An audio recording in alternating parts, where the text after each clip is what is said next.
Shalom, nama saya Efta. Saya mau presentasikan PPKN tentang HAM. Pengertian HAM pada umumnya adalah hak dasar yang dimiliki oleh seseorang sejak lahir sebagai anugerah dari Tuhan Yang Maha Esa. Setiap orang memiliki hak dalam menjalankan kehidupan dan apa yang dihendaki selama tidak melanggar norma juga tata nilai di masyarakat. Hak asasi ini wajib untuk dihormati, dijunjung tinggi, serta dilindungi oleh negara, hukum, dan pemerintah juga setiap orang sebagai harkat dan martabat manusia yang sama antara satu dengan yang lainnya yang benar-benar wajib untuk dilindungi. Jadi itu maksudnya itu adalah hak asasi manusia itu memang ada dari sejak lahir dan memang wajib dilindungi sama Komnas HAM. Yaitu contoh misalnya kayak pelecehan seksual itu mesti ditekankan untuk tidak diulangi lagi.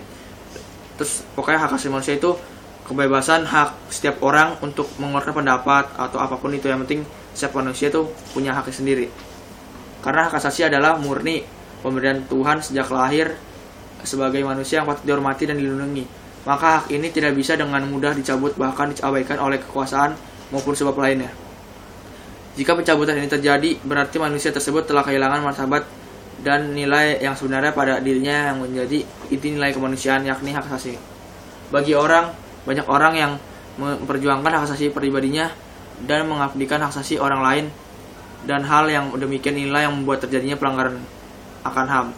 Hak asasi manusia tidak bisa dengan mudah dilaksanakan dengan mutlak, apalagi harus mengorbankan hak asasi orang lain. Dari pengertian HAM bisa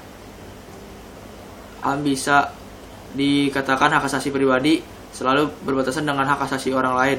Itu untuk perlu adanya pemahaman akan kehidupan yang lebih baik dan rasa peduli yang tinggi untuk sama-sama mempertahankan hak pribadi tanpa harus mengabaikan hak asasi orang lain di sekitarnya. Hak pribadi yang perlu dipertahankan bisa berupa hak hidup, hak kemerdekaan, hak kebebasan berbicara, hak kebebasan apapun, hak memperoleh sesuatu, dan hak untuk saling menghormati, serta dihargai serta dilindungi.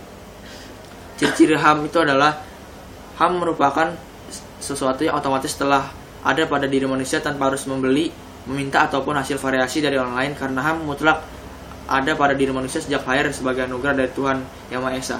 Jadi maksudnya hak asasi manusia itu tidak bisa diubah dan itu emang udah mutlak, harus ditekankan. HAM berlaku untuk siapa saja tanpa memandang jenis kelamin, ras, suku, agama, sosial, asal-usul daerah, kelahiran, warna kulit, etni, pandangan politik maupun budaya yang dianutnya. Jadi maksudnya adalah hak asasi manusia itu emang setiap orang tuh pasti memiliki hak asasi manusia, emang udah punya dari sananya, nggak memandang apapun. Yang penting dia punya hak dengan sendirinya. Hak asasi tidak bisa dan tidak boleh dilanggar. Itu karena HAM mutlak dimiliki oleh setiap orang sebagai anugerah dari Tuhan Yang Maha Esa. Maka tidak boleh satu orang pun mengabaikan hak asasi orang lain, apalagi untuk mempertahankan haknya sendiri. Meskipun negara telah membuat hukum dan tatanan serta bagi norma yang telah disepakati, manusia yang ada di dalamnya masih memiliki kesempatan untuk mempertahankan haknya selama tidak melanggar jauh dari hukum dan norma yang telah ditetapkan tersebut. Demikian pengertian HAM atau singkatan hak asasi manusia yang bisa dijelaskan adalah dari saya. Sekian dan terima kasih.